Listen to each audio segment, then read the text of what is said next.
1 2 1 2.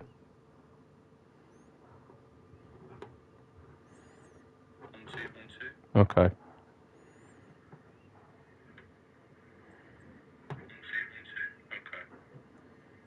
Right, it works. Okay.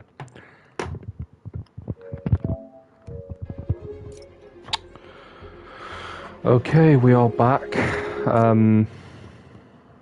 Just another Saturday night stream. Really, I'm not. I've got no reason to not stream, I suppose, on a weekend because I don't really go out. The only weekend I definitely know I'm going to be occupied is in November when I'm doing Death of a Salesman. So, as it stands, my weekends until we might get called in for weekend rehearsals. I doubt it. We do seem to be fairly on top at the moment. I do need to learn more of my lines, but thankfully I've got a bit of time. I do have a week off in October from uni and rehearsals, but I'm not promising any more streams there because really I desperately have to be off book. Yeah, it's not ideal, to be honest. I mean, it's not ideal with my current line learning speed. That's why yesterday I decided, right, okay, I'm going to do all the boring house stuff. I mean, I did my washing today, but I've had a bit of a chill one, and tomorrow will be line learning because I desperately need to get at least a couple more pages of Act 1 done. I feel like my first scene, I can probably I feel better with, but at the same time, I don't know. It's awkward because we have like this blocking stage. For those who have done theatre, you'll probably know what I'm talking about. But we tend to, at least with my director, we go over the full play in just like a rough block in, just to get a hand of entrances, exits, and then once we kind of have all that, that's when we start doing the finer detailing and the character work. But at the moment, we're kind of just doing both, if in that regard. We've been working a lot of like table stuff due to the fact that the player needs a lot of cutting. Basically, just taking out any dialogue that doesn't really progress the story along, just because we are working to a time. Like, the show has to be this long, and that, and all that. It's just, it's standard academic like requirements. We can't always do the full scale. I think we did once in my second year, which ultimately was actually, I don't know. I don't think I've ever done a show where there's not been cuts. Not that it really matters much. It just means that you've got to be very careful with what you're learning, because you don't want to accidentally learn something that's been cut, and therefore your memory is ingrained into dialogue that is just not there, and therefore you have the risk of actually saying it in the show when it's not supposed to be, or even worse, you end up saying something that you end up missing something that is needed because you've learned so much stuff that is not. So yeah, it's kind of a weird thing, but it's also not if you really think about it. It's like, yeah. Also, I do apologise, it's another Spider-Man stream. It's my favourite game, don't get me wrong, but because I've literally done it and I'm not touching New Game Plus, oh Christ, yeah, I'm dead. Yeah, that one didn't go well. I'm just not really that bothered about like the combat and stuff. I was tempted to put in GTA, but to be honest with you, I'm not really in the mood for GTA tonight. Yeah, it's just been one of those days really where, because I've not done anything, I've stayed in all day other than to get myself a sausage roll for breakfast, and then I end up feeling shit about that because I'm spending money and putting on weight. It's like, it's just been one of those days, really. Yeah, I stopped going out, and I don't really do anything on weekends anymore, and you know, I mean, I haven't done anything on weekends now for a while, but it was more comfortable when I was back in my hometown, just because I was, you know, I was with my family and stuff, so we'd just chat or we'd have a laugh. Towards the end, I was working every Saturday as well, so at least I knew if I wasn't going out, I was coming home to relax. And it's like, well, because I don't work, and uni's only Monday to Friday, it's like, well, you know, what do I do? Which is why I am starting to stream a lot more, ultimately. Like, I know that sounds selfish, but I don't have to. That's the way I see it. None of this is something I have to do, but I want to, so I'm going to do it. I don't know why I'm going all like depressing today. I do apologise, but I don't know. I just feel like sometimes it is good just to get stuff off, you know, off your chest. I don't do that enough, actually, or at least in a healthy manner. Normally, I just let things bottle up until I can't take it anymore, which is something I've been trying to work on for a long time, because it's not healthy and it's just not good for your mental state at all. Yeah.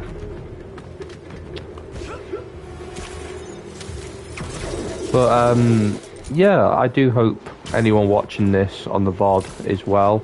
I say that we haven't really got any live viewers in yet, but hopefully some will turn up. I do like to have a bit of a dialogue with you guys. No pun intended there.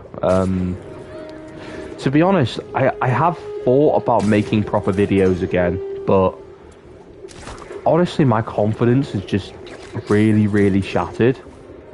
It's like, it's not the same as it used to be, and honestly, I think I just think that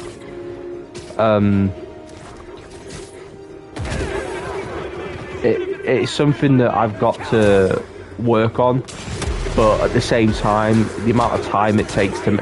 I'm always saving clips. Now that's the problem. I'm always saving clips. I'm always losing space on the console hard drive, because of the fact I am saving clips profusely. But at the same time, I can just never have the confidence to actually upload them, and that's why in the start of the year you guys got a couple of commentary-less videos. I mean, well, there's a couple of reasons behind that, to be fair. Most of which I will not disclose just out of personal privacy. But yeah, it's just, I found it easier to upload stuff that didn't have my voice in it, because I just didn't want to talk, really. Yeah, I just didn't really want to. I might go back to be honest with you, I've not been a quote-unquote proper YouTuber now for like 6-7 years, which is funny because I've been on YouTube making videos and streams for 10 years. 10 years this April just gone, and I just don't see, you know, I just don't see any sort of drive to do it anymore. But at the same time, I know my social interaction has declined massively, so I feel like it's something that will help. I'm not expecting like Callum's Corner-esque rants. I say that, I was just watching Callum just then, but you know, it's just something it's ironic because I'm so used to performing in front of people, whether it's, you know, live in front of an audience or if it's on a film set. Like I'm so, like, it's bread and butter to me. Like, it's something that I'm so comfortable doing that I don't mind it. But what people don't understand, and there's conversations that I've tried to explain to people and they just don't get it, and it's like, well, you can only try and express it so much until you face facts and you're getting nowhere. But when I do that, and especially given the fact that you know, as an autistic man, it's another part of my sort of thing. I struggle like talking to people.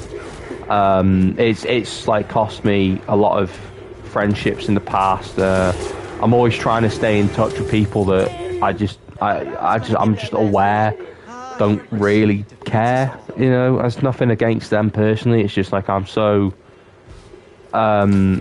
terrified of change and just being, you know, terrified of being just there, that I'll try and talk to people that I know there is no sort of, I don't know how to explain it. It's weird. It's very weird, and I don't like it, but at the same time, it's difficult. You know, it's harder nowadays, and I'm completely respectful, because a lot of my friends, they're either working now, particularly now, they're either working, or I have maybe a few left that are still in uni, and you know, people have got kids. Some of my friends have got kids now. It's like, it's weird. It's a weird time. You know, 5 years ago, we were all on lockdown, and everyone kind of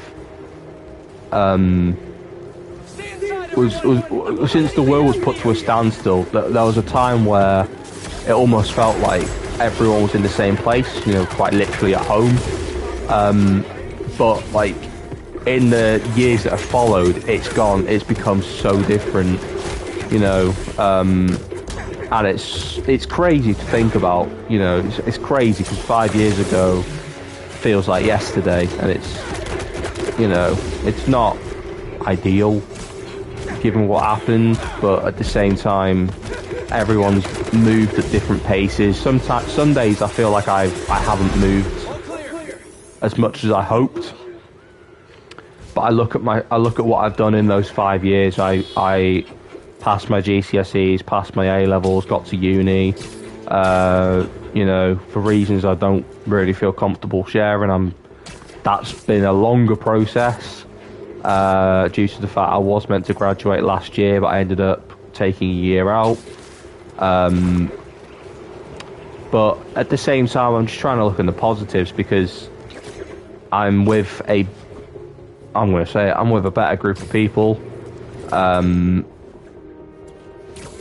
I don't need to justify the people who I'm sound with know who they are. I don't need to justify anything, but I'm playing a better role than I had when I first started my third year. I'm in a better company. It's better, but at the same time, it still has its mental effects, if that makes sense. It's not something I wish to elaborate further on, because it's just one of them. Life happens, life gets in the way, and things change. But at the same time, it just kind of sits with me, really. You know,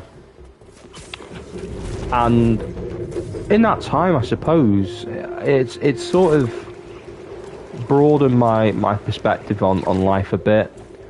You know, like there's certain things which I wanted, you know, a year ago that now I have no interest in.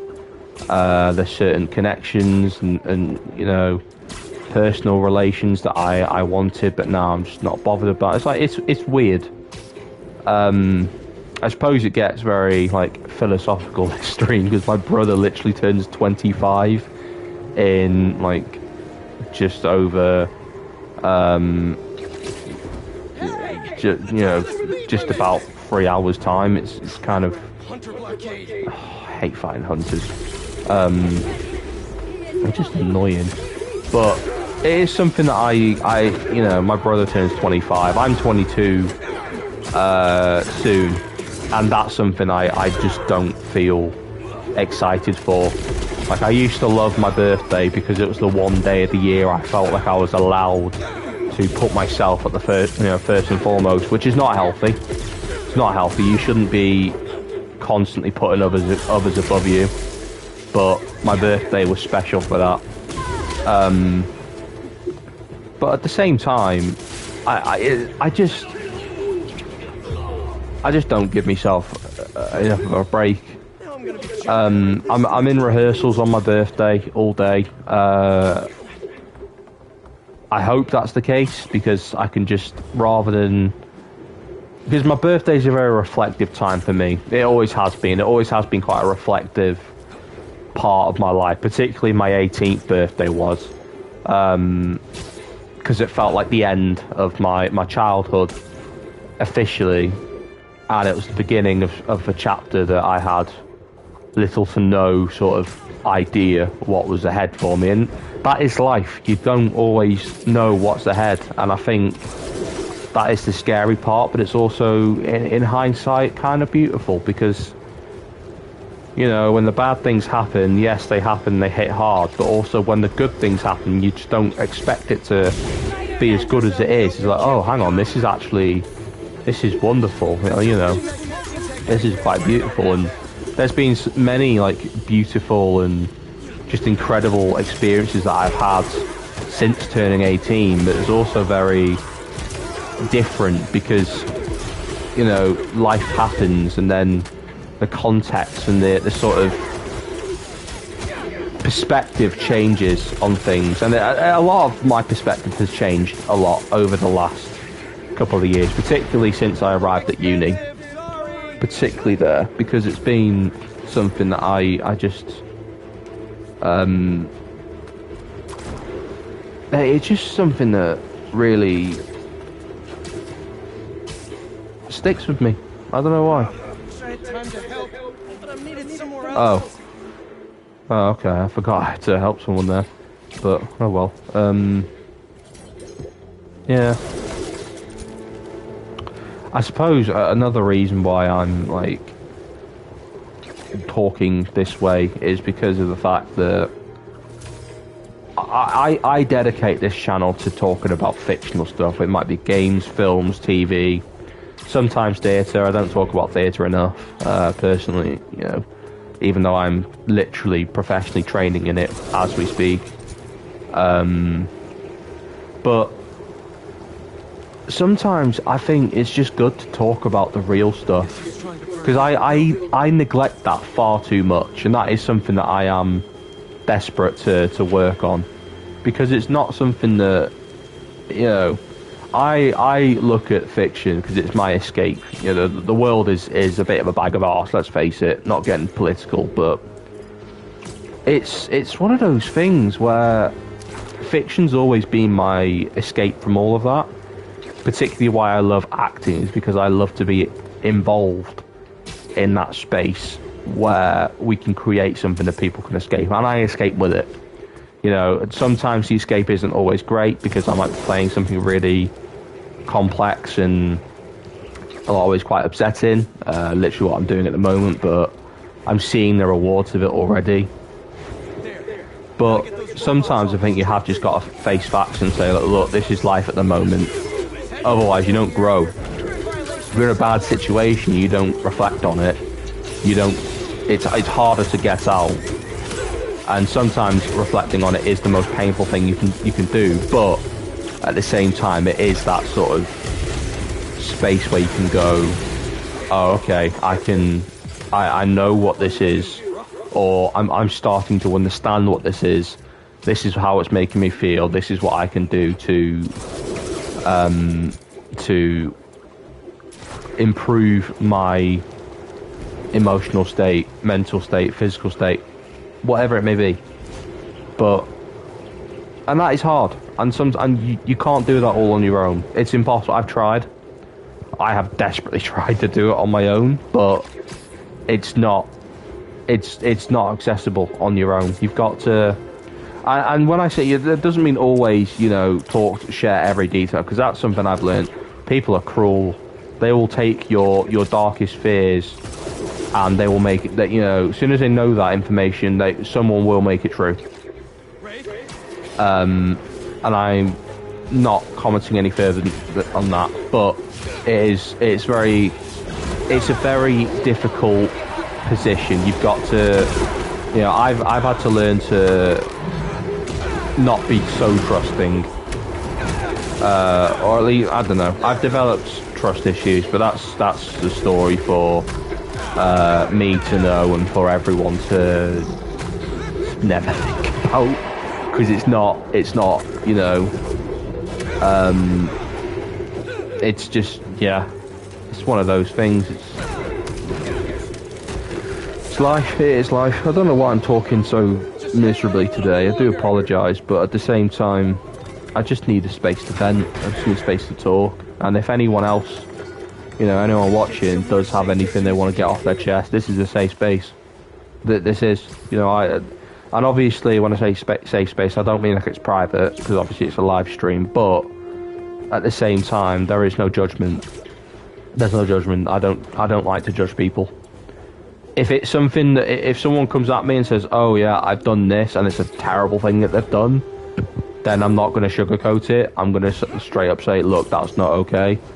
Which I suppose you could pass off as judgmental, but I think a lot of that comes down to morality and your sort of moral compass. If someone comes up to me and says, oh, I beat this person up because I felt like it, then I'm going to condemn that, because that's just not okay. But if someone says, oh, I got into a bit of a fight because, you know, we had this, one of my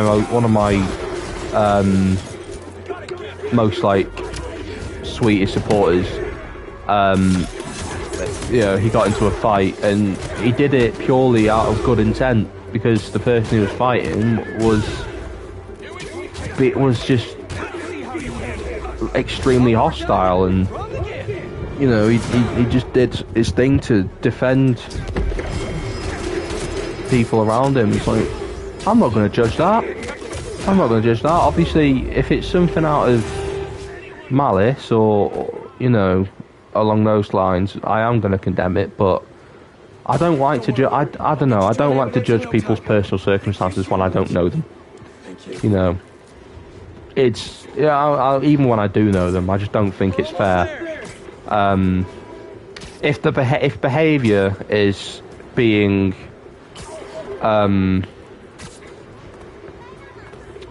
if behaviour is being like impacted by what's going on, for anyone, then sometimes an outside ear can help. And I can sort of relate to that on both sort of sides of the coin there. But at the same time, I just think that people should just have the space to talk. And I don't want to sound all niche and cliche, but at the same time, it's a good cliche. I think some cliches are good. You know, they might come across as annoying Facebook quotes, but let's face it, they've come out of good intent, and 9 times out of 10 they are true. They are true. The only ones I don't like are the really passive-aggressive ones. They just diminish the integrity, and they just make it they make it more of a competitive than compassionate. And I don't know, I don't agree with that. Also, I do apologise if you can hear fireworks at the moment. Without doxing where I am, the city that I moved to do my degree, I try not to be judgmental of this, because it could be a like ethical or like faith reason. But for some reason, there's fireworks on nearly every night. I am aware. I suspect it could be down to, right, I'm going to need help pronouncing this if anyone knows how. Diwali? I don't know how to pronounce it. Sometimes the fireworks are really loud, and I'm like, okay, do I need to call the police here, because it feels dangerously close to my house and the houses around me, bearing in mind I live on a terrace road, so all the houses are connected. But at the same time, I just think that I try not to be judgmental. If it's like the Hamley Parks, I've done it. Oh god, There's a park, a big park. You. Ball bag, right? Okay. Let's just pretend that never happened. But oh Jesus Christ, that is such a ball bag at times. It's actually quite funny. Oh, it reminds me of when I was on holiday with my dad and my brothers. We went to Cologne in Germany, and my dad was like, right, be considerate of where we're going and don't talk about an obvious event that happened all over the world, but Germany was quite involved with. Need I say more on that? And then during the, we were in the hostel just having a chat. It's like kind of like debriefing the day that we just had, because when I go on holiday, we like sightseeing. My family, we like sightseeing. I don't like swimming. I'm far too unhealthy as it is to go all inclusive, and to be honest with you, for the price of the food, or for the price of the holiday itself, my opinion might change when I go on if I do go on all inclusive holiday. But back to the point,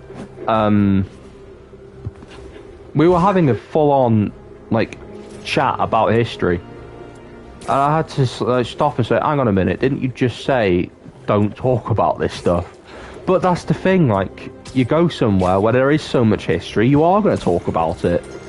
None of it's out of bad intent or malicious intent, but at the same time, you just are, it's like that common thing.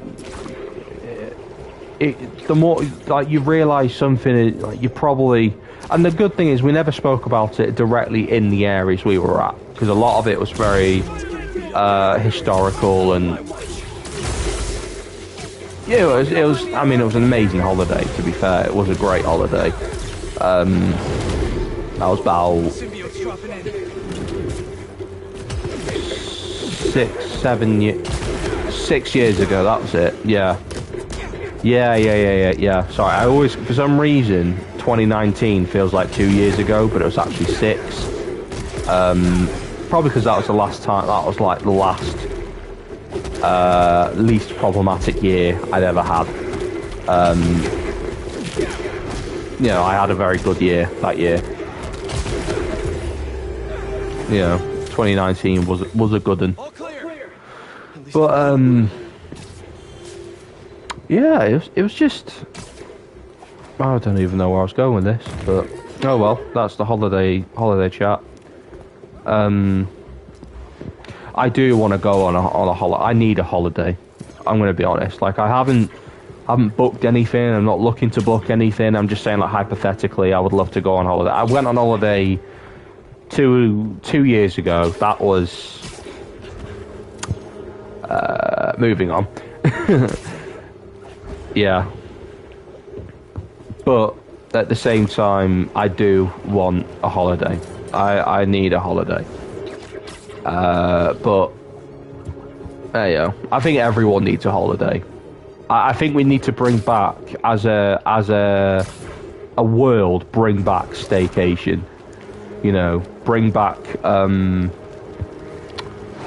trying not to get political here, but everyone just needs that opportunity to have a cheap, affordable, an accessible break, whether that is in your own home or it's somewhere away. I just think that everyone needs it, because it's been a crazy couple of years, and I just think that the world needs something good. We need some, and don't get me wrong, there's been some wonderful things that have happened in the world. It's not all doom and gloom, but at the same time, it's often overshadowed by the negative stuff. It's I don't know. This is why I talking about fiction before. I get really excited for fictional things. For me, the things I'm most excited for are probably, Doomsday, across this, Beyond the Spider-Verse, the Wolverine game, and these are things that are like in the distant. Obviously, I'm excited for Avengers: Secret Wars, Brand New Day, across this, like, you know. Obviously, I'm excited for that, but I'm referring to things that are almost within touching distance, if you understand what I mean. Like things that, you know, they just feel like it's not too far away, and then once they're there, you can enjoy it. And I know for a fact that there's going to be a lot of things I just won't be able to enjoy straight away, because I'll be, you know, just like everyone, life, and some you might get. You know, I know I'll be focusing on my course for a lot of stuff. That's why I'm kind of hoping that the games that I want aren't released until after the course. Thankfully, 2 out of the 3 are definitely confirmed to come out after I finish. But at the same time, I just want to just, you know, enjoy stuff when I can. Which is all I think anyone should do. Whether you're, you know, whether you've got kids, whether you know, and enjoy it with them. That's the thing. If you've got responsibilities, embed the enjoyment within them. Because honestly, where's that got? Oh, was that just this? Oh, that's just disappeared. Okay. I've got, like, one of my closest friends. She means the world to me. She has a kid, right? Not going to mention any names because just out of like security and like protection reasons. And this friend has been my rock. Like, she's been my rock. But she's got a kid, and I've met him. I've met the kid. I've known her since school, so it was quite like easy to you know, get in contact, because we were always like really good friends, and we just got back in touch after, again, life. And I had like a bit of a, you know, I went on a walk with her. It was lovely. It was so nice. But like, the reason why I mention her is like she's a prime example of like just enjoying what responsibilities one person might have, because that little lad is such a blessing. Like, he's such an awesome lad, and I'm really excited to see what kind of, you know, memories they make because he's a great lad. He's a cracking kid. Oh, he's having a bit of a, there you are. But yeah, it's something that oh, that's cool. I just think about, like, I've got responsibilities that some might consider, oh, well, that's not, you know, that's not real, that's not adult responsibilities, but they are. If something is depending on you, it's a responsibility. And my sort of outlook is, well, if I can, I'm going to make it fun, I'm going to make it enjoyable, because that way I feel, I don't feel like I have to do it to get an outcome, like, I have to do it then get an outcome, which is what I do. I do a lot of things knowing that there's going to be a benefit when it's done. But that doesn't mean I like to feel a benefit as I'm doing it. That is just my, you know, that's why, you know, whenever I do uni work and it's theory based, I listen to music. Or if I'm learning lines, I will often try and make that as, I might still listen to music. Probably not the most helpful idea, but at the same time, it is something that I like to just experiment with. And just try and make it as enjoyable as I can, because otherwise, what can you do? You know what I mean? Like, it's just, I don't know. I'm just having a bit of a waffle today. I did see that we have one of the viewers is me. Just so you know, one of the viewers is me. I'm not sure if the chat is not working. I need to investigate that. See if my chat is actually. I really want to get out of this combat.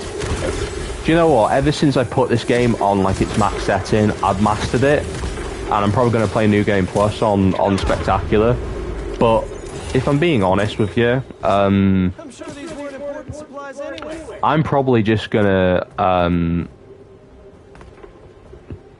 nerf it, just because, as fun as it is, it's also, I don't know, it's just a bit ballsy at times. A little more. That's, I mean, just having a bit of a nosy.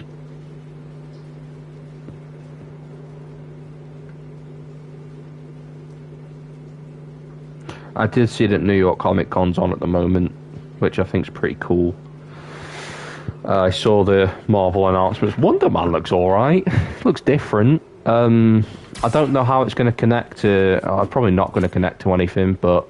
I mean, it'll be within the MCU, because obviously Trevor from Iron Man 3 and Shang-Chi are back, but... I don't know what it's trying to do. Is it trying... If it's just a comedy, then fair enough, I think. The last proper comedy show we got was She-Hulk, and as long as it's not She-Hulk, I just want something that's actually, you know, actually trying to be, you know, funny, not just obnoxious humour. I'll do a She-Hulk rant one day. I will do a She-Hulk rant, because that's not political in my opinion. I don't have any sort of corresponding political views with why I don't like She-Hulk. I just didn't find it funny. I didn't find it entertaining. I completely understood what they did with that show, with the fourth wall breaking and stuff, because other than Deadpool, she is the go-to fourth wall breaker in Marvel. But at the same time, I just didn't like the show. It felt very, in some ways, condescending. But that's a stream for another day. But Wonder Man, it looks alright. I'm hoping that it's not all just based on the like acting thing, because my understanding of Wonder Man was, and again, please correct me if I'm wrong, but I think it was Simon Williams, Wonder Man's real name is. I was always under the impression that he was, and I remember him briefly from Earth's Mightiest Heroes, which before the MCU really kicked off was my favourite iteration of the Avengers. But what my sort of interpretation of it was that he was originally like I think he was a scientist that worked for Tony Stark, and he got his powers from an accident. I think that, and then he became an actor. But it seems that here they're just starting off with him as an actor. So I don't really know if it's just a sort of meta take on it. But I'm interested, I'll watch it. I'm probably not going to watch it straight away, because I have decided to just stop trying to be a Marvel completionist. I only watch the things I know I'm going to enjoy now. I started watching Ironheart. I didn't enjoy it. I haven't seen Zombies yet. I will watch Zombies. I know what happens. I don't think I'm gonna like it, but I will watch it because I love The Walking Dead, and I'm very behind on that universe at the moment. So Marvel Zombies will kind of tie me over until I have the means to catch up with The Walking Dead world. Yeah. But I don't know, at the moment the things I'm most excited for are Daredevil Born Again Season 2 and X-Men 97. Like those for me are the best Marvel TV shows that have come out probably since Loki ended. I mean, I like hey up Soak Center City, how you doing, mate? Sorry, I've just seen your comment come through now.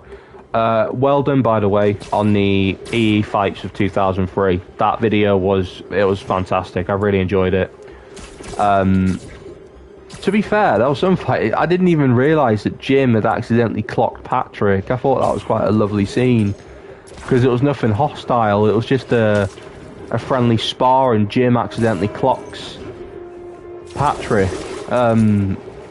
Yeah, well done on that, mate. I really enjoyed it. Really enjoyed it. I've enjoyed all the ones you've done, to be fair, but as I did mention in your comment, I was born in 2003, so I found that quite interesting. Thank you so much. How are you? I'm not too bad. I've had some mixed feelings over the last week, but most of it's been quite positive. I think I'm just sort of processing the mental impact, or like the mental effects of playing such doing such an emotional story, and knowing I'm going to be doing that for the next 6 weeks. Yeah, other than that, I'm not too bad. How are you doing? Hang on. What did Jim see? That one popped up. That's pretty cool. I think Jim's a very interesting character, to be fair. Took me a while to see Gary punching Ian. I remember seeing that clip a few years ago. I do recall it disappearing, however. I don't know if it was a former... The thing with, like, soap YouTubers is... It's kind of a generational thing.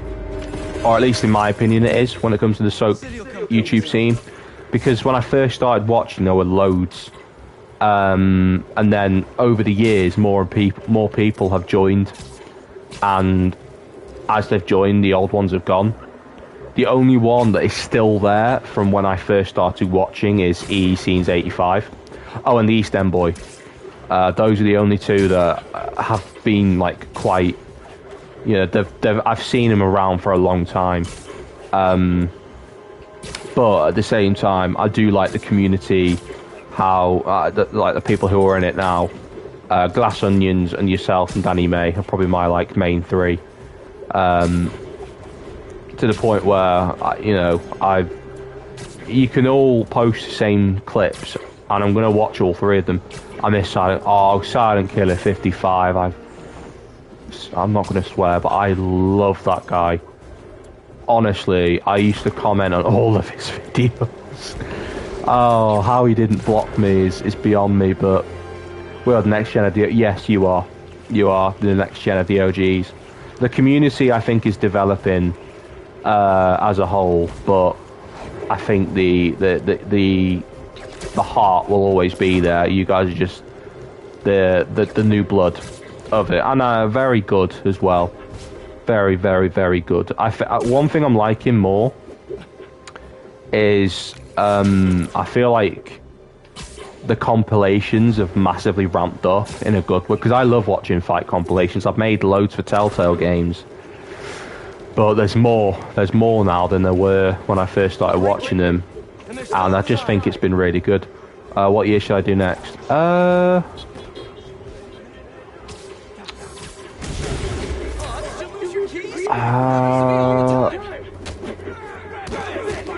What year should you do next? I don't know.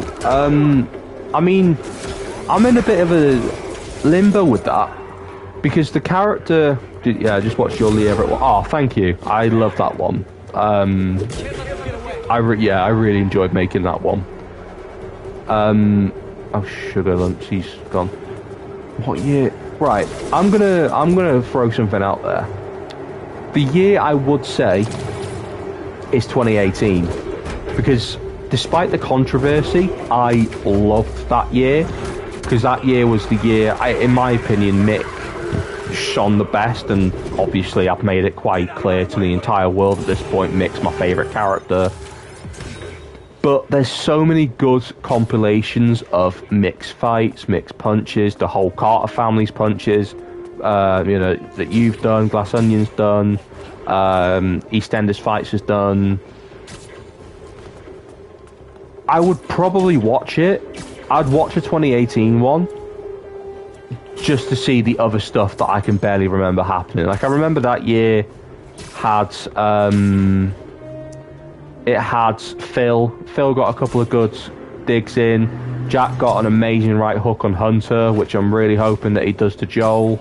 Or at least someone does that to Joel. But ultimately, I don't know. If you want to go for it, I'm going to watch it, because 2018 I really enjoyed that year. But all the like main punches that I knew of have already been like quite well accessible. I suppose.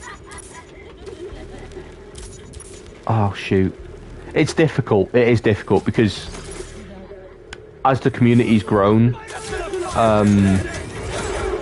so as the sort of the coverage on it, and to be fair, a lot of it is I watch because out of like, you know, expression and like views on the scenes. I think a good one to do that I haven't seen much of might be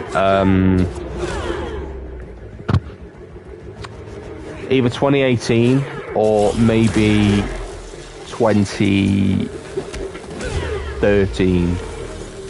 I've not seen many from 2013, but or is there already one from 20? I don't know, but yeah, I'd be open for a 2018 one. That was the year where I genuinely thought that Mick was on his way to becoming the next sort of Phil Mitchell type, which in hindsight I'm kind of glad he didn't, because Mick just became, he was his own character, and I think is you know, that's what I liked. 2016 might be a good one, because there's a point in the year where there's no fights for months. In fact, after Grant's punch on Ian, the next fight that happens is the Queen Vic robbery, when Mick fights off the burglars. That's it. 2016 is a good one for that, because it's quite easy to find them all. That was the first half of 2016. I think 2016 up until about August time was really good. I remember I really enjoyed Grant versus Pulse Killers, but in hindsight it was quite disappointing that it didn't beat any of them up, and obviously the van incident, which people still get, you know, people still meme, and to be fair, the memes are quite funny when Jay got left in the van. But yeah,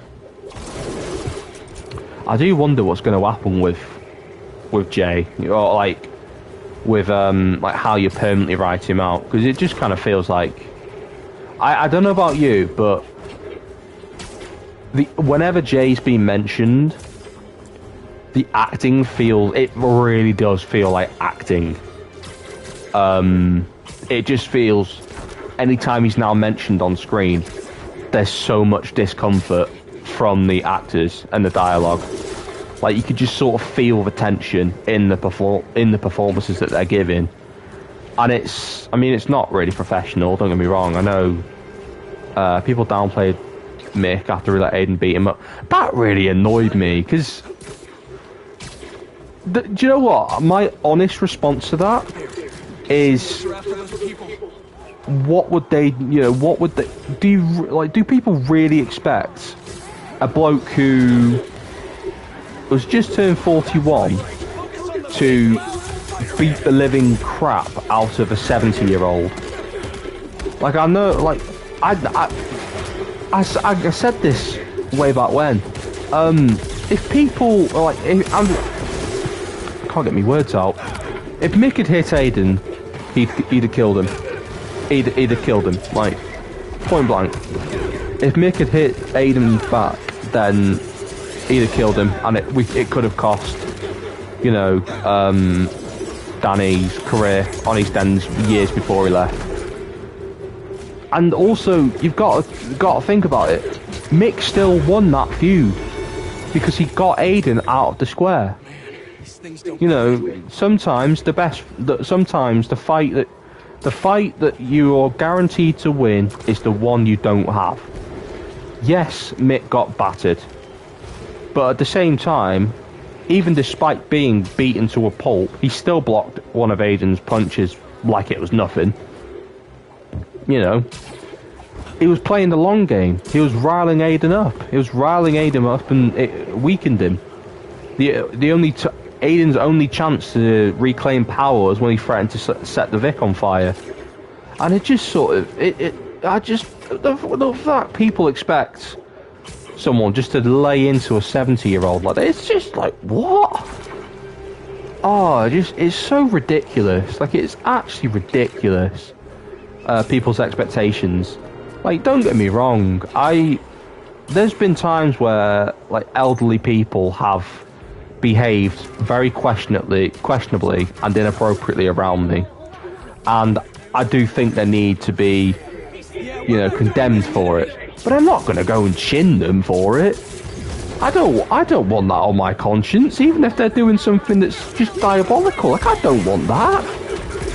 I don't want to see that. I don't want to beat the living daylights out of an old man because I can. It's cowardly.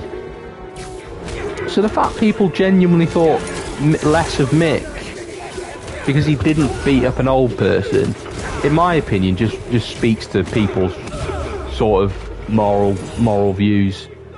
But that's my sort of take on it. Rant over anyway. But I don't know. It's just something that it kind of got under my skin a bit when I saw that, because people would just think, like, I don't know, the behaviour was just very unfounded. But I don't know.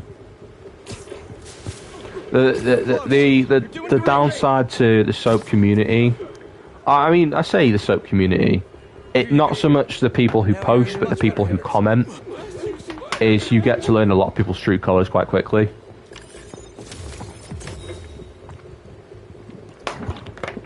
My apologies, I'm having a drink. Tesco Home Brand Zero Cherry Cola. If anyone's interested, which I know probably no one is, but oh well. I thought I'd share it anyway. But yeah, you do get to sort of see people's true colours before you, like, even properly met them. You know, a lot of people are they say some questionable stuff, and honestly, a lot of it, I just try and I tend to not. Aidan Maguire was such a lame gangster. He was.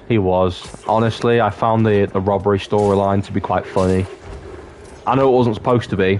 It wasn't supposed to be funny, but I thought it was actually hilarious. It was so funny. Because, like, you had Phil, who is a veteran crook. You had Vincent, who was a police informant. You had Billy, who worked as an undertaker. You had Mick, who obviously not a criminal bone in his body. And you had Keanu, who was just trying to get some, same position as Mick.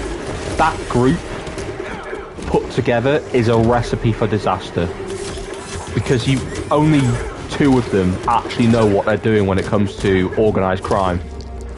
I mean, it kind of put in speak for itself, because Phil literally met Aiden in prison during his 2004-2005 break. So, you know, it's like, I just find it quite funny. That group was so bad, and that's what made it quite enjoyable to watch. It's like, oh, how bad is these people going to be? And in the end, it was really funny. It was really funny. Aiden as a gangster is terrible. He's so, like, he gives off very, like, cartoony vibes. And as someone who absolutely, you know, at the ripe old age of nearly 22, I love cartoons, they're funny. And that group just felt like it was ridiculous. I can't lie, it was so stupid. But I really hope that if they ever do something like that again, they actually have a better group.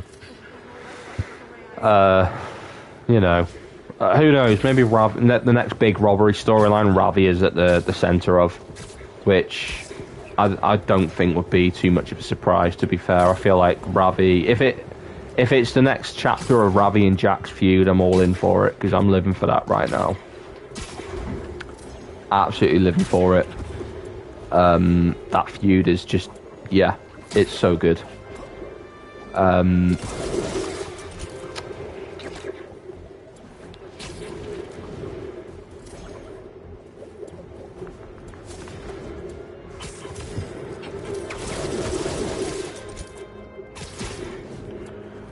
Yeah. What was I saying? I finished that point. Why am I saying what I'm saying?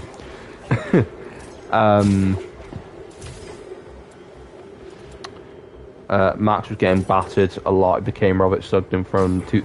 Yeah. I agree. I think Max.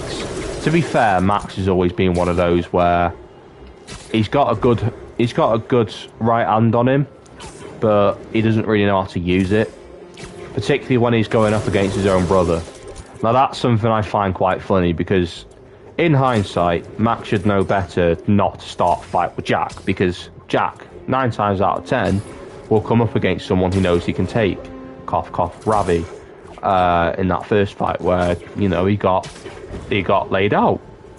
But 9 times out of 10, Jack wins. So the fact that Max can put up a fight against Jack, but then no one else, it's like, that's sibling tax, that is sibling tax. My brother, who is literally 25 in a couple of hours, or turns 25 in a couple of hours, he's the only person who I could fight, know I'd get the absolute crap beaten out of me, because he's my older brother. Like, and that's the thing. I think Max is older than Jack, but because of Jack's profession as a police officer, he's got the sibling edge. There's always one sibling where you know you're not going to beat him. If it was me and my younger brother, who's just turned 18, I'd probably lay him out. I'd probably batter him because I'm older than him. But at the same time, if it's my older brother, I'm not, you know. It's just, yeah, it's just the way it is. Like, against anyone else, Max has not got a chance. I saw people back in 2017 saying, oh, Max would give Mick a good fight. To be honest, I once thought that as well, but after 2018, I thought Mick was way more daring as a fighter than Max will ever be. You know, the fact he literally broke someone's fingers in prison, the fact that he nearly strangled Stuart to death, nearly suffocated him to death. Well, he didn't nearly strangle Stuart to death, but he strangled him. It's like, Mick's not a clean fighter. He's got a good right hook on him, but he's not a clean fighter, and that's what makes him a good fighter, in my opinion, the fact that he's willing to go that sort of extra mile. Same with Martin Fowler, to be fair. I never liked Martin for a long time, but at the same time, you put Max and Martin in a room together on their own, Martin will... I don't think Max will probably at most get one punch in, and that would be if he threw the first one. Mick, on the other hand, I feel like he wouldn't even get that far. Message is held for review. Sorry. I don't know why, but for some reason YouTube has held that. My brother and I used to batter each other every single day. Again, that is completely fair. Me and my brother, we don't fight anymore, just because the older we've gotten, the more You know, and to be fair, our fights have never really been anything serious. We fought seriously, like maybe a couple times. Again, I got battered. But and we're not talking like oh, it was a close fight. No, I got demolished. I didn't know how to throw a punch, so I just try and like slap him or like push him, and he just like, because he was a black belt in karate, he knew how to like take me down and stuff. It was, oh god, it was embarrassing to think about. But yeah, I don't know why YouTube decided to hold that message for review. I don't see any harm in you saying that you and your brother used to fight when we're literally just talking about the Brannin brothers fighting. It's I don't know, YouTube's such a stupid platform. I don't care saying that on YouTube. Everyone slags off YouTube nowadays anyway. It's quite funny. But yeah, I completely get you, mate. Like, siblings are the only people you can fight and still have a good relationship with. That's why if me and my brother, we ever, you know, we don't fight anymore. Agreed. Yeah, I completely get you. Like, if me and my brother were to fight, I know for a fact that we probably still end up, well, we would definitely still end up chatting about games or chatting about films, or just winding dad up. Like, that is just the way we are. He's my older brother. My younger brother, I love him to pieces, but to be fair, I'm just not as, because of like circumstances, I'm not as close as my younger brother as I hope to be. We're still close, but at the same time, we're just kind of on different sort of paths. Whereas me and my older brother, we've always been like working a bit more like together on a similar one. But like,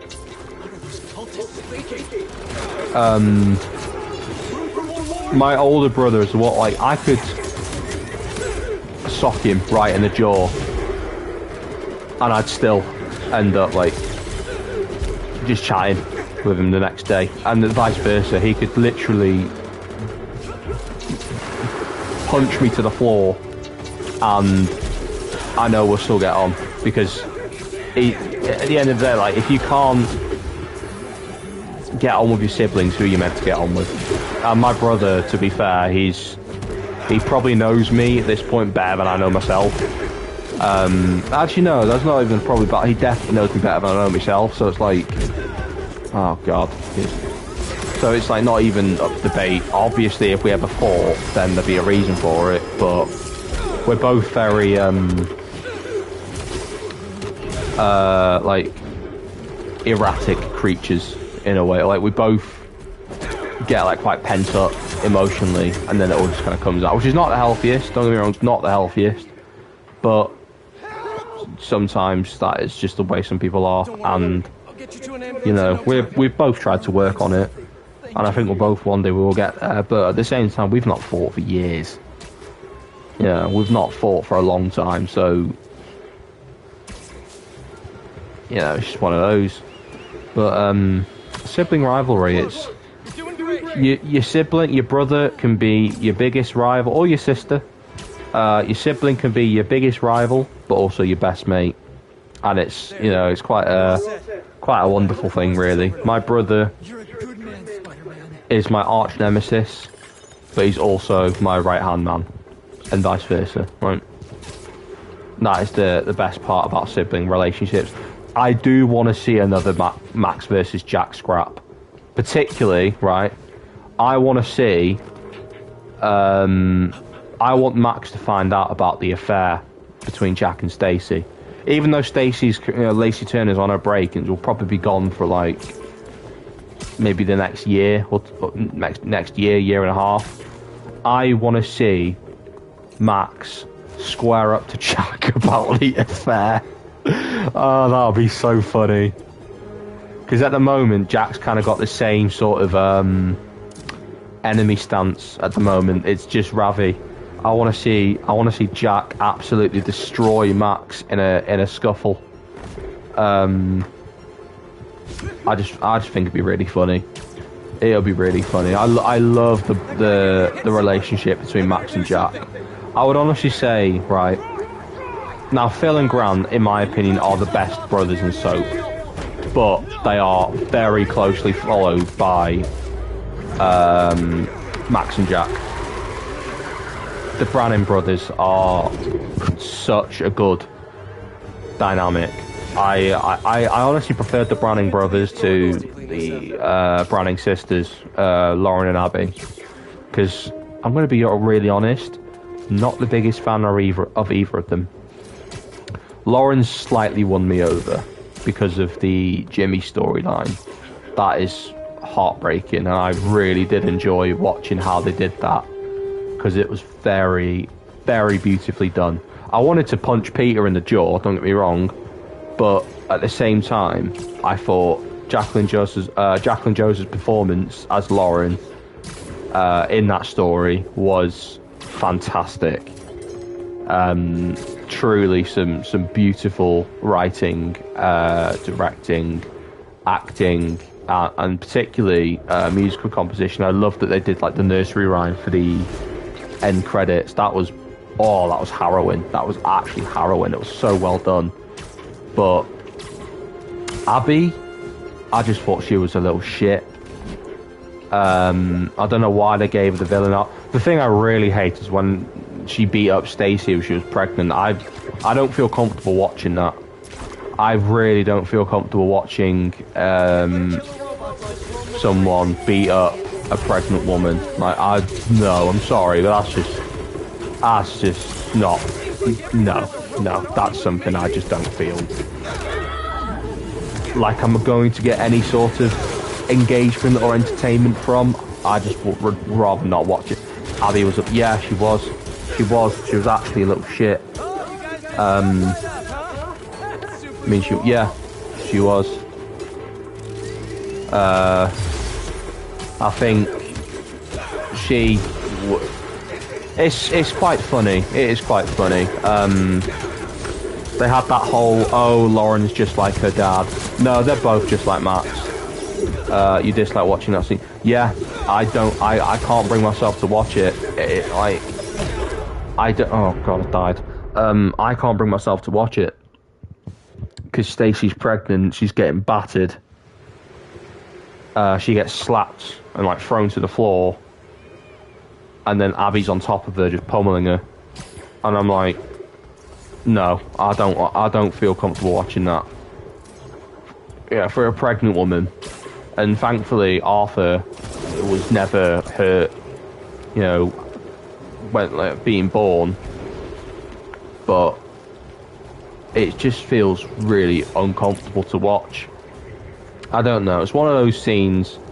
I find it a bit funny because Abby was not tough. Stacey would have had. Yeah, I agree.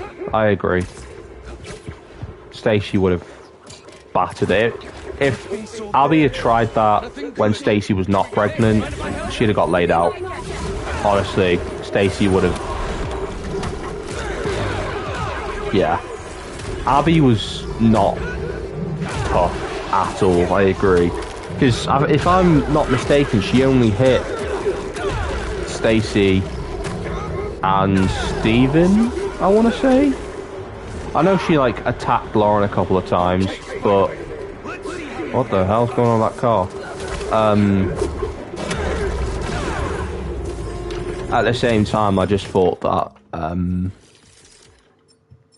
Abby was more of a, oh, let's not fight, let's all be friends, you know, that kind of person. Whereas Lauren's got the temper in her, which, you know, some people have. It's not always okay, but yeah, no, Abby was just a little twat. She was just a little twat, I can't lie. I try not to swear in these streams, but if we're talking about Abby Branning, that was my views on her. I was very quiet when she died because I saw she had quite a big fan base, and I was like, if I say something here, I'm probably going to get absolutely rinsed. I will say that the episode itself, the Christmas 2017 was excellent. That was a really really good year for Christmas. I thought it was excellent, but at the same time, I was just like, okay. It was better than 2018, to be fair, and 2019. No, 2019 was alright for Christmas, but I didn't like the Christmas. I loved the year 2018, like generally, but I wasn't a fan. Kind of inactive in chat, writing down a list for the 2018 video. Oh, okay, no problem, mate. It's all good. If you want, I can go through some of it with you just on memory. Because I do remember a couple of them. I remember Martin was the first one, and then obviously Phil got a punch in on that same episode. That'd be great, mate. Yeah, I can remember a lot of it, but maybe not all of it. I feel like I might end up missing some. The slaps in particular, I'm a bit unsure with, but I reckon no. Shirley had 2 slaps. She slapped Stuart twice in that year. There was a fight between Cora and Rainey. Rainey had punched her. No, they punched each other. That was it. They both punched each other. Search up the dates and put them in chronological order because my autism is like that. Yeah, that is completely fair. I'm like that as well. The tism is a powerful force. Something I've completely relate to. As a neurospicy individual. You know what? That should have been made as one of the Spice Girls. There should have been one called Neurospice and have them be autistic. I feel like any like neurodiverse Spice Girls fans would have some more representation. Which I think I've heard one Spice Girls song, but I still think there should be a Oh god, I'm gonna get rinsed. I don't know by who, but just by someone. HK said he thinks Bradley was autistic. I could see that. I can see what HK5 is saying there. I sort of felt like there was something. Honestly, I thought if it was any of the Brannings, I thought it was going to be Oscar. Just because of how Oscar was when he came back in 2017. He seemed... it kind of gave me young Sheldon vibes. But I can definitely see Bradley being autistic. I think they should do... Because they tried to do it with Freddie in the ADHD story, but that was crap. Autism typecasting actors like Kojo and Barney. Yeah, I love Kojo as a character. I think he's great. In fact, I'd say he's probably the best of the Knight family. Right, hang on a minute. My apologies. There are fireworks going off, and it looks like they are right on my street.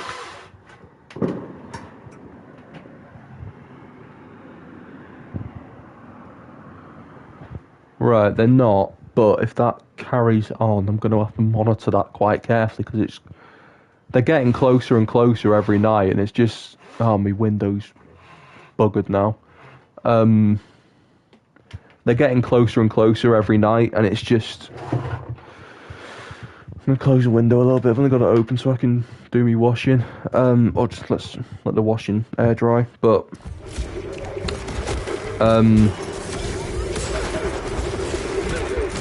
I want them to portray autism with a character that looks like you got to teach him a lesson. To be honest, I don't know what I can do. Mick Carter then, like, yeah. Honestly, it's just. I was saying earlier, I try to be respectful because I think it could be a cultural reason why they've got fireworks on in almost the middle of October. When Bonfire Night isn't for another few weeks. But at the same time, I don't feel comfortable with how close they are, like, in the streets. Like, because God forbid someone's driving past and a firework goes off right as their car is revving by. Like, that's a recipe for disaster. But, I don't know. But, in all fairness, I would love to make a car to somebody. Maybe not in the extreme way that he did in prison, breaking someone's fingers. That feels a bit unnecessary, and in reality, it'd probably get you quite a few months in prison. But yeah, my window's buggered now. Oh God, my blinds. I've got those blinds where you pull the string and they go up. I don't know what they're called, but I hate them. I actually despise these kind of blinds. I had them in my old house and I just never open the window, but I have to here. Otherwise, my washing will have no ventilation to dry, and it's a mold risk. So, right now they're all the way up. Oh, this is an absolute. Hang on. No, we're sorting it. This sounds. Okay, nice. That's done. That's sorted. Yeah, I did offer a bit of a disclaimer at the start of the stream. I just don't know. I hope it's because of Diwali or Diwali. I don't know how to say it. I really hope someone can correct me on that. It's like it's like a festival of kind. I hope it's because of that. Because if it is, I'll be a lot more understanding and respectful about it. If it's just sending Warren and Fox, oh God, they're not coming home if you do that, mate. At least if you sent Mick, they'd just get a bit of a hiding. But if you sent Warren, they're not coming home. They, God forbid. Brendan Brady. Yeah, he'd do him in as well. I love that fight he had with Warren in 2011. That felt like. I don't want to sound like a soap snob here because I've been watching EastEnders for over a decade, but Warren versus Brendan felt more like it was a movie fight than a soap fight, and not in a bad way. I don't know, it's just nice because it felt so much more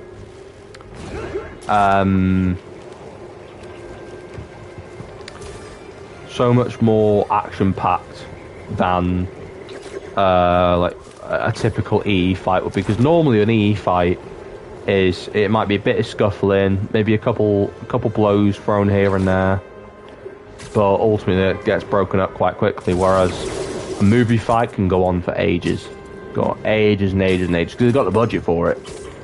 They got the budget, and they got the Whereas I saw Reddit comments, and they said many of Danny's comments are gay for Warren. Do you know what? I would get that. I'm personally not, right? I think Warren's a cool character, and he's probably got one of the best track records for soap fighters in history. Probably the best. Particularly the best when it comes to the criminal side of things. And like your typical like soap bad boy. He's also bloody good looking. I got credit to Jamie Lomas. He knows how to look after himself. Again, I'm not interested in men in that kind of way, but I'd get it if they were. If they're just milking him. Sorry, I want to rephrase that. Let's just ignore the fact I just said milking him. If they are like obsessing over him, then I get it. But at the same time, I just think there's more characters than Warren. I'm not saying that they're better than Warren, but I'm just saying there's more. In a way, I kind of feel like a bit of a hypocrite because I'm always like, Mick this, Mick that, Mick the other, and sometimes it annoys me, so God knows how anyone else feels, but that is just how I view, he is my like comfort character. Another soap channel that I watch is the Mick and Linda Carter channel, who just post all Mick and Linda's scenes, because I don't just like the character for the fact he fights. I love him because he's a bloody good egg. And I think I'm gonna throw something here. I think the reason why Phil has been so good this year, I watched that channel, yeah, cracking channel to be fair. In fact, there is a particular scene that I always forget, but when I watch it, I'm like, this is brilliant. There is a scene, I think it's in January of 2014, I think it's January, of Mick grabbing Ian by the shirt and threatening him. I think that is a brilliant scene. That is a really good scene. I can't remember like the date of it, but it's a cracking scene. I have seen it a couple of times. I've just said seen like 60 times in that little bit, but it is a great bit. It is such a good scene. Oh my friggin' god, just done it again. Yeah, the when Mick like it's almost like he's throttling Ian. And that, to be honest, that is a friendship I actually quite enjoyed. Mick and Ian, I thought they had some really good scenes together. In the early years, at least, they kind of stopped interacting. Mick and Jack as well, that upset me when that friendship broke down. I thought they were going to pick it back up again in after Jack helped Linda deliver Annie, but yeah, I was gutted because I really enjoyed that scene, like that friendship. Yeah, wouldn't work now considering Max. Again, Max is the root of all evil. But yeah, I am going to throw something out here. I think if you take the fact, all like the big league, you know, elite level soap fighters, like you got your Phil Mitchells, your Grant Mitchells, your Kane Dingles, your Warren Foxes. If you take away the fact that they fight and the fact that they're all mechanics and had horrible childhoods, there's not much substance to them. And that is what quite upsets me, because this year they finally gave Phil Mitchell a storyline where he actually acts like a human being and he's not just obnoxious and angry. Be right back, mate, and get this snack. No problem, buddy. No problem. No problem at all, bud.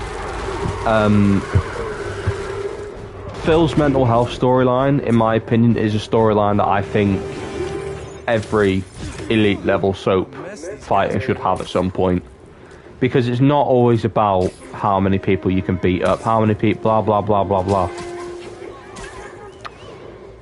Doesn't matter how big and how strong you are physically, mentally will always be more important. Your mental health matters more than your physical strength. Your physical health always matters, don't get me wrong. Everyone should take care of themselves physically and be able to, you know, live a healthy life.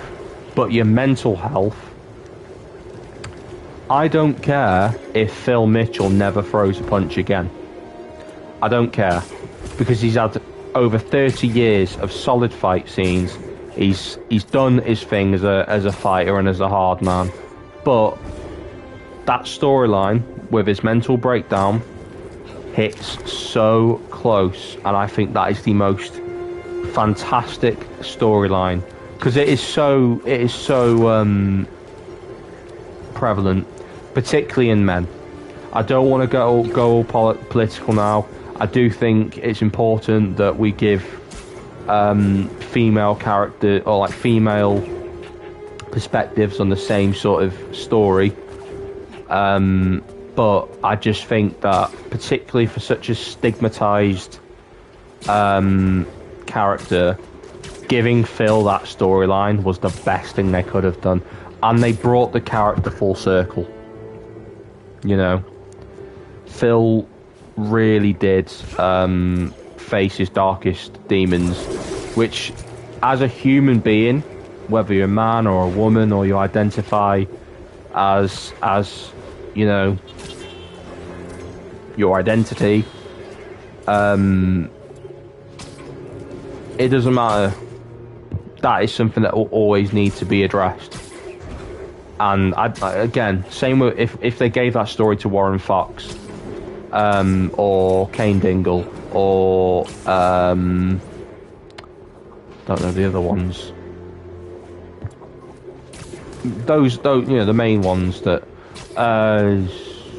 well, Corey doesn't really have a main hardman, does it? It was Peter Barlow, but he's gone. Or Gary Windass, I suppose. That story is more important than how many fights you can get, because that is a story that people need to see. Because there are more people battling their own minds than there are other people. I know, you know, fights and that stuff like that happens all the time, but the battle within is so much more important to shed light on. And I'm really happy that they did that with Phil, and I'm so happy that he won the award as well. Did everyone see that when Steve McFadden collected the awards trophy? That was brilliant. Everyone rallying around him. That was actually gorgeous. But you know, the work was all worth it. It was worth it. It was really hard to watch. It was really emotional to watch, but it was worth it. Like 110% worth it. But yeah, that was excellent. That was absolutely, categorically excellent. But yeah, I'm just gonna get a drink again because my throat's getting quite dry from talking, and I've noticed that this is happening again because I haven't actually done a warm-up or anything. You should always do a warm-up if you're ever talking, or going to be talking for long periods of time. I always have a vocal warm-up on in rehearsals.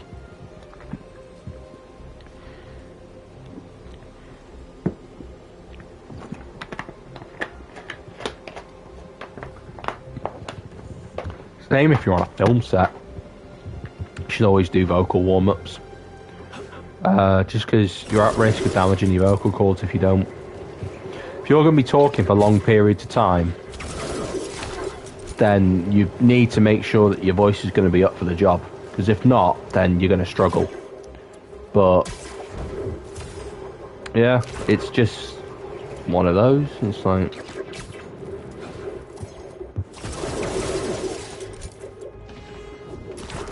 yeah,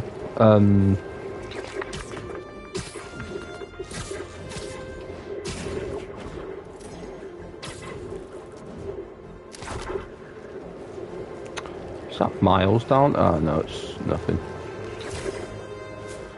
I forgot what I was going to say.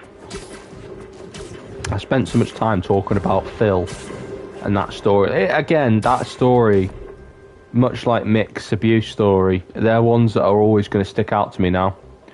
That story, I think, is the best one that they've done since that one. I'm going to be honest. There was so much coy, fan servicey stuff that they did. The one like major fan service thing, which I'm in support of them doing, is Angie coming back. Completely. Like, Angie coming back was a brilliant fan service moment. But other than that, there's like the whole Chrissy coming back and David. It was alright. We got a few decent scraps out of it, but it's also like, what? I don't know, but there you are. I'm always around if you need some help.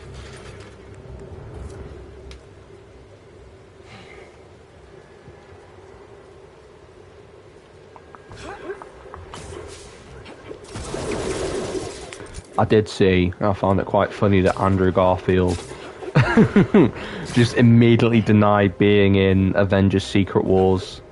I think, no, it was Doomsday, I think. Secret Wars, he was like, I don't know. I hope he comes back. And Tobey Maguire, that's the thing. I don't want one or the other, I want them both. Either bring them both back or don't bring them back. To be honest with you. Because I saw all that stuff about Tobey Maguire possibly being on the set of Doomsday. I don't know how true that is. Personally, I'll believe it when I see it. I feel like the only reason he would be in that film is if they can't get Tom Holland in and they want a Spider-Man in. It's natural they'll get a Spider-Man in, right? Because if you think about it, Spider-Man's been in, and I'm not saying that this is the reason why they've been so successful, but because Spider-Man has been in the last two Avengers films, and Spider-Man is such a well-loved character, plus you've got the X-Men, the Fantastic Four, no Guardians, unfortunately. I hope Star-Lord at least makes an appearance, just because I'd love to see some Guardian representation, although I'm happy with what we've got, to be fair. I think that the Marvel Studios will want a Spider-Man in, whether it's Tom or Tobey or Andrew. I kind of hope it is. If they are just picking one, I'd happily take Andrew. But at the same time, Tobey is Tobey. You know, I love Tobey Maguire. Yeah, I'd say he had the best consistent films, but. Although I want to see Tobey interact with Hugh Jackman, because that was an interaction I've wanted to see for over 20 years now. I've wanted to see that since I was a kid, as particularly with the fact they were Wolverine. My wrist is starting to hurt, but I'm probably not going to be on for too long tonight because my wrist is starting to ache. I don't know why. It's my right hand, and I'm normally very careful with physical activity because of the fact that I don't want to get injured or ill before a show. Oh, take a break, mate. I feel like I'm alright. I'm probably going to stay on for a bit longer and then see how I feel, but my wrist is a bit sore. I've got paracetamol. I've just said it that way. I know people say it a different way, but I've been saying it that way for so long now, I can't bring myself to say paracetamol. I've always called it paracetamol. My dad, I think he tried to call it the correct way, but we're just too rooted in saying it that way. But yeah, it should be alright. See, I don't want to be rude and say it's down to old age, because I'm pretty confident you're not too younger than me. And I say old age, I'm 22.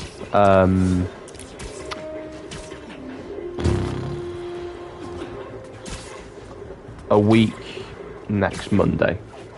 Yeah, a week next Monday. I've not really thought about it, to be honest.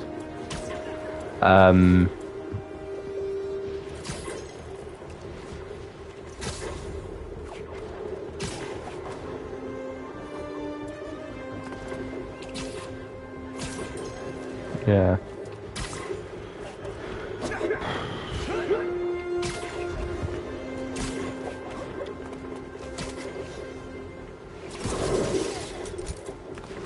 Oh God. What was I saying? Oh, mine's just gone a bit blank. Yeah. I feel old, but I'm not that old. I'm really not.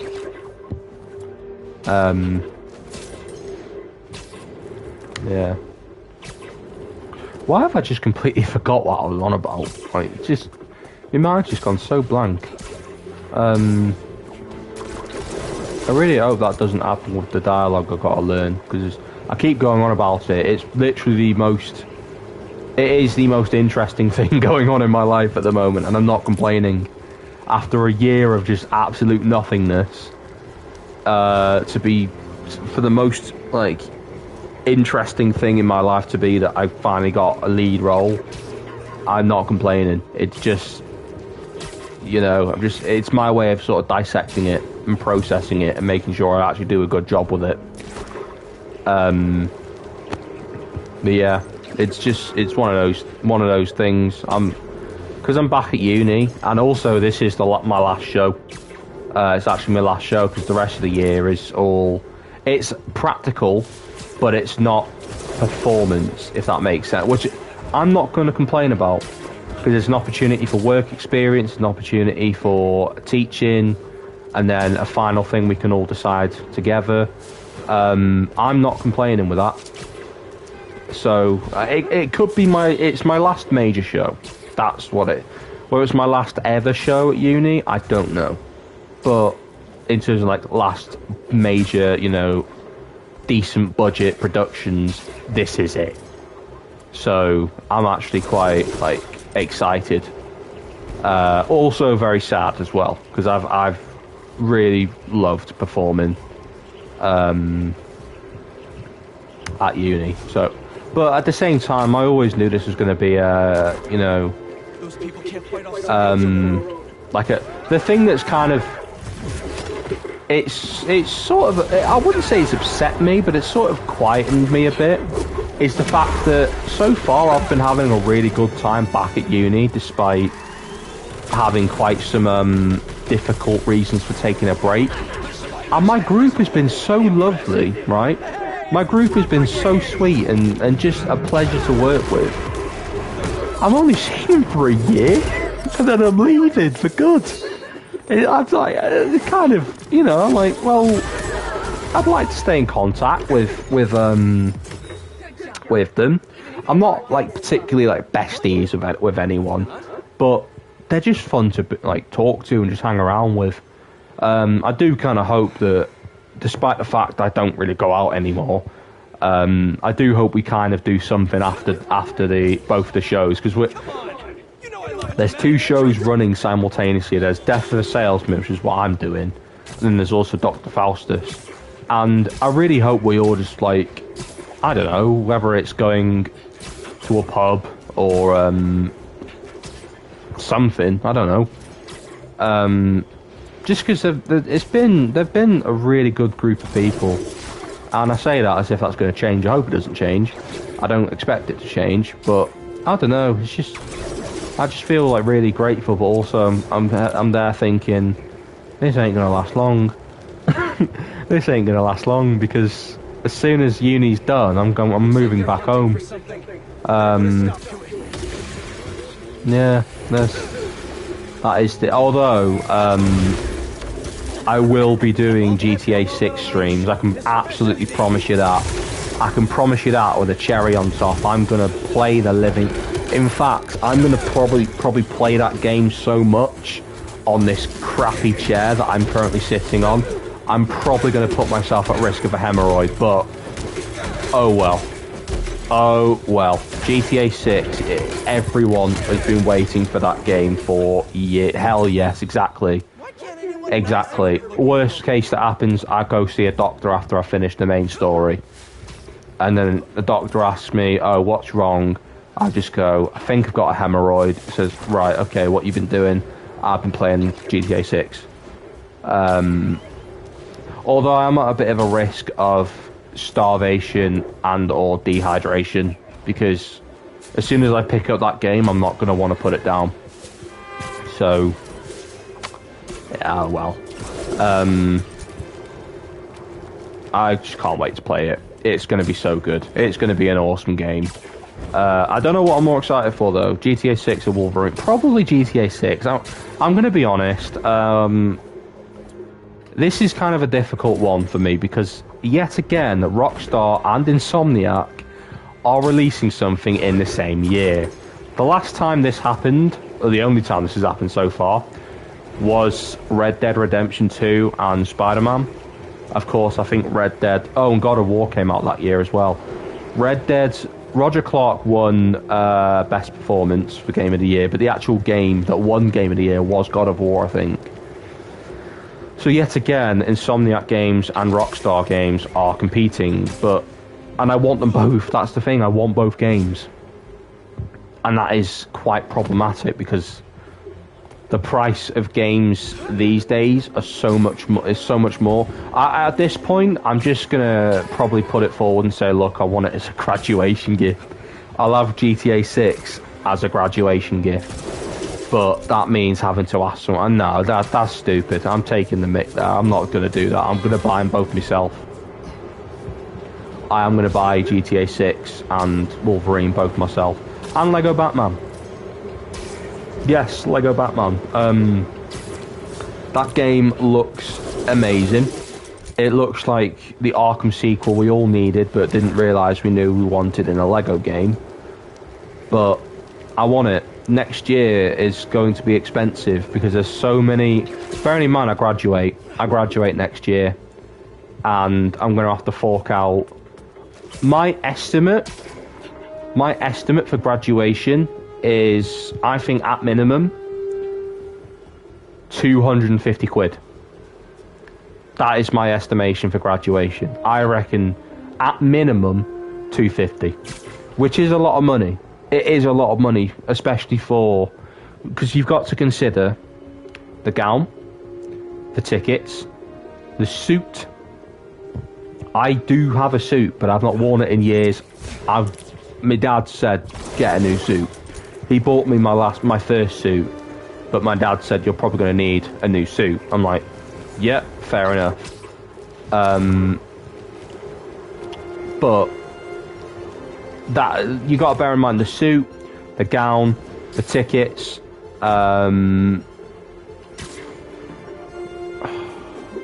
depending on the date, accommodation. I say depending on the date, because it very well might be that I am still living in this house that I'm currently in. I think my tenancy runs out on the 1st of August, which means I've got until the end of July,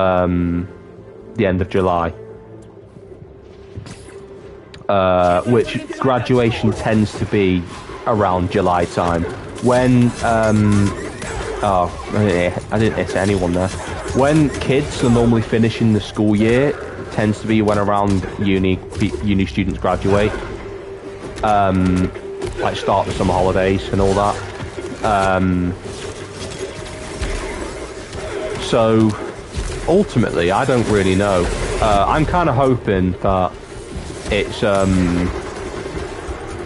I'm getting my arse kicked here. I'm kind of hoping it is around July time, because if not, I'm gonna have to pay for a Premier Inn and then also transport. So graduation is going to be expensive. I reckon most of my the good thing is, right, is I'm very fortunate. I'm very grateful because I know there's help, but at the same time, a lot of the main things I want to just have absolutely ready is the suit and the gown and the tickets. And the tickets are not cheap. I know that much. Hey mate, gotta go start working on the 2018 video. I'll join back if you're still on. I'm probably gonna head off soon. Probably gonna head off round about now. But I do want to say it was awesome having you on, mate. It's been cracking. I can't wait to see the 2018 video. Notifications are switched on. I've been having a load of issues with my YouTube accounts lately, so I'll just make sure that they're still on for this one, and then yeah, I'll watch it as soon as I can. Probably right as it comes out, to be fair. But yeah, mate, it's been awesome. Thank you so much for watching. Anyone who is watching the VOD, thank you. Okay, mate, I love this stream. Like always, legend, absolute legend. Honestly, you are. Write me a lengthy response. Yeah, I will. Happily. Yeah. Sorry, my words are going, but I'll happily write a good response on the video. It's going to be great. 2018 EastEnders was... I loved it. I loved it. But yeah. Alright, I'm going to beat up these little vegans and then... Right, no. We're not calling... I'm not... Oh, God. Sorry, that was an intrusive thought. I haven't actually got a thing against vegans, but in fact, I live with one and he's really nice. But that's just the Callum's corner. Mick Carter is harder than Spider-Man. Yeah, I'd say so. Yeah, I'd say so. All right, that is going to be it for now. We might be on next Saturday. We'll see. Probably. I don't really have any other weekend weekend stuff planned, so we'll call it there. Thank you so much for watching, and I hope you all have, particularly Soap Centered City, I hope you have an amazing rest of your weekend. Stay safe, look after yourself, and I'll see you all soon. Take care.